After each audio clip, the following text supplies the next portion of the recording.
Malcolm K, my brother, I feel bitter. I have been wronged by a person in my past who treated me horribly. I often am angry and I get feelings of hatred, and how to get back at this person. I feel this holds me back. Okay, subhanAllah, this is like a deep, deep question, right? Because all of us have probably gone through a situation where we've been wronged by a person, right?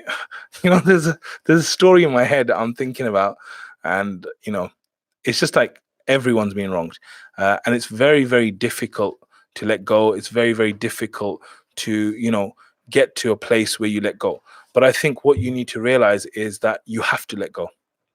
Malcolm, you have to let go. And I'm not saying it just for their sake. I'm saying it for your own sake. That if you let that feeling go, it will make you feel better. It will free you. Because right now you're like a prisoner of that feeling, right? And you need to realize that one of the hadith, you know, of that guy who was like a man of Jannah, he walked in, the Prophet said, this is a man of Jannah. And then the guy said, like, let me stay with you. He stayed with him. He's like, I don't see nothing special about you last few days. Why are you like a man of Jannah? And it was like, well, I basically forgive everyone, you know, anyone that's wronged me.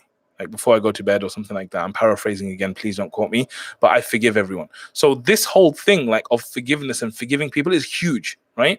So what I would say is that if you've been wronged, first of all, be happy that you were the one wronged and not wronging.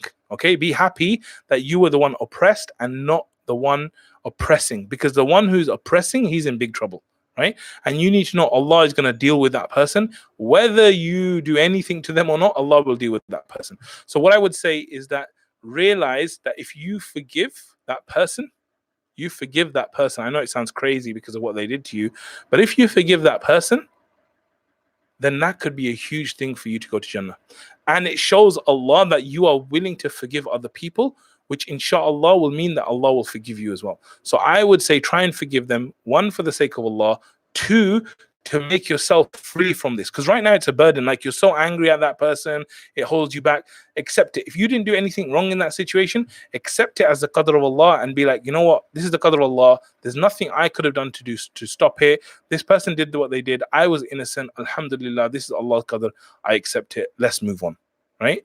And if you want to forgive that person, like you don't even need to communicate. You can just say, look, I forgive that person, whatever, move on. I'm gonna do a video of a story that happened to me with someone like this. It's a very deep, deep story. These are all the kind of things I'm saying I'm gonna do.